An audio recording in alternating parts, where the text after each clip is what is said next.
दर्शक बंधु सुभद्रा योजना को लेकिन आसला आउ एक अपडेट आपण मानकर बहुत मात्रा भी कमेंट थिला जे सुभद्रार चतुर्थ पर्याय किस्ती टंका केबे मिलिबो।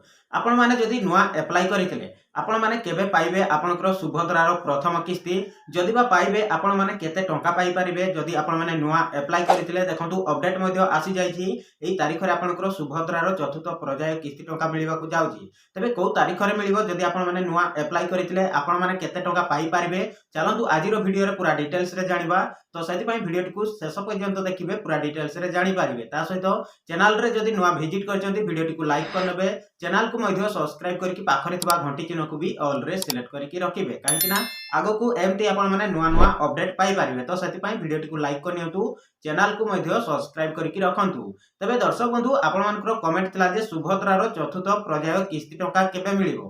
तबे केबे मिलिबो कोन रहिछि अपडेट चलंतु पूरा डिटेल्स रे जानिनवा। जदि आपण माने नुआ अप्लाई करथिले आपण माने केते टंका पाई परिबे ताहा मध्ये आपण माने आज रही वीडियो रे पूरा डिटेल्स रे जानि पारिबे। तो सेति पई निहाती भाबरे वीडियो टी को शेष पर्यंत देखिबे। चैनल रे जदि नुआ विजिट करिसंती वीडियो टी को लाइक करनेबे चैनल को मध्ये सब्सक्राइब करके रखिबे। तबे चलंतु कोन रहिछि संपूर्ण अपडेट टी को जानिनवा।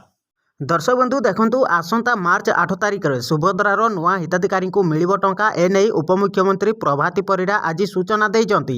नुआ हिताधिकारी को मिलिबो दुईटी किस्तीर टंका देखंतु न्यूज आर्टिकल रे मध्ये आपनकर अपडेट आसी जाईची।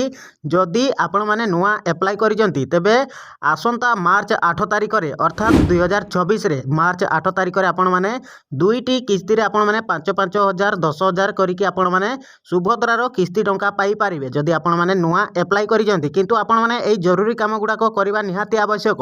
जदि एई काम गुडा न करंती तेबे आपनक अकाउंट को आसीबनी सुभद्रार किस्ती टंका आपण माने 10,000 टंका पाई पारिबेनी।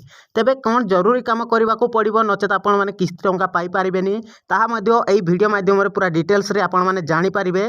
तो सेति पई वीडियो टी को शेष पर्यंत देखंतु पूरा डिटेल्स रे जानि पारिबे। तापर देखंतु आजि ठारू सुभद्रा पोर्टल रे आवेदन करि पारिबे हिताधिकारी मासे पर्यंत सुभद्रा पोर्टल रे हिताधिकारी आवेदन करि पारिबे। जदि आपण माने सुभद्रा रे नुआ अप्लाई करि नाहंती ए पर्यंत तेबे तुरंत करि नियंतु। आपनकर मासे समय दिया जायछि मास भितर ही आपण माने सुभद्रा रे नुआ अप्लाई करिया पई चाहउचंती जदि तुरंत करि नियंतु। सुभद्रार दुईटी किस्ती आपण माने पाई पारिबे 5,000 10,000 करिकि आपण माने दुईटी किस्ती रो सुभद्रा योजना रे आपण माने टंका पाई पारिबे।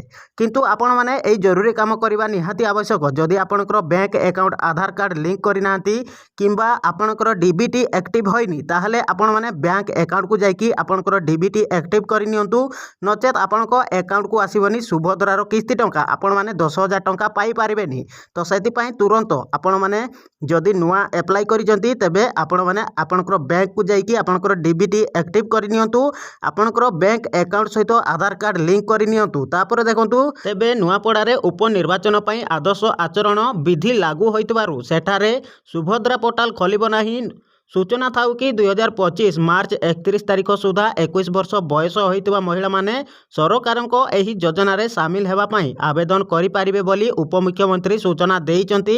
नुआ आवेदनकर माने योग्य विवेचित हेले आसंता मार्च 8 तारिख 2026 तारिख रे सेमानकु सुभद्रा किस्ती मिलिबो। दर्शक बंधु जानि पारिले जदि मार्च 31 तारिख सुधा जदि आपनकर 21 वर्ष होइतबो ताहाले आपण माने सुभद्रा रे आवेदन करि पारिबे एवं आपण माने दुईटी किस्ती रे आपण माने 5,500 10,000 करिकि आपण माने किस्ती टंका पाई पारिबे। जदि आपण माने सुभद्रा योजना रे नुआ अप्लाई करिसंती तेबे आपण माने सुभद्रा योजना रे दुईटी किस्ती पाई पारिबे। सेति पई आपण माने कोन करिवे आपनकर बैंक अकाउंट सहित आधार कार्ड लिंक करि नियंतु एवं आपनकर डीबीटी एक्टिव करिकि रखंतु नचेत आपण माने सुभद्रा रो किस्ती टंका पाई पारिबेनी। आपण माने संपूर्ण भाबरे बुझी जाइतिबे जे अपडेट टी कोन थिला। जदि आपण माने सुभद्रा योजना रे नुआ अप्लाई करिथिले ताहाले मार्च 8 तारिख रे आपनको अकाउंट को आसीबो 5,500 10,000 करिकि आपण माने दुईटी किस्ती रे पाई पारिबे। तो सेति पई आपनकर डीबीटी एक्टिव करि नियंतु आपनकर आधार कार्ड बैंक अकाउंट सहित लिंक करि नियंतु नचेत आपण माने सुभद्रार किस्ती टंका पाई पारिबेनी। आपनकर मार्च 8 तारिख रे आसीबा को जाउची। आमो वीडियो केमिति लागला निहाती कमेंट बॉक्स रे कमेंट करिवे। जदि चैनल रे नुआ आइचंती वीडियो टी को लाइक करनेबे चैनल को मध्ये सब्सक्राइब करिकि पाखरे थिबा घंटी चिन्ह को ऑल रे सिलेक्ट करिकि रखिबे। एमती वीडियो आपण माने प्रतिदिन पाई पारिबे। तो दर्शक बंधु आपण माने जानि पारिले जे आपनकर सुभद्रार किस्ती टंका केबे आसीबो। जदि आपण माने सुभद्रा योजना रे नुआ अप्लाई करिथिले आपण माने केते टंका पाई पारिबे पूरा डिटेल्स रे जानि जाइतिबे। तो वीडियो केमिति लागला निहाती कमेंट बॉक्स रे कमेंट करके जणेबे। चैनल रे जदि नुआ विजिट करिसंती चैनल टी को सब्सक्राइब करके पाखरे थिबा घंटी चिन्ह को भी ऑल रे सिलेक्ट करके रखिबे आ ए वीडियो को आपनकर सांग साथी सहित शेयर करेंगे से भी सठिक समय सठिक इनफॉरमेशन पाई पारिबे। तो दर्शक बंधु एतिक विदाय दिंतु रहुची पुणी देखा नेक्स्ट वीडियो रे।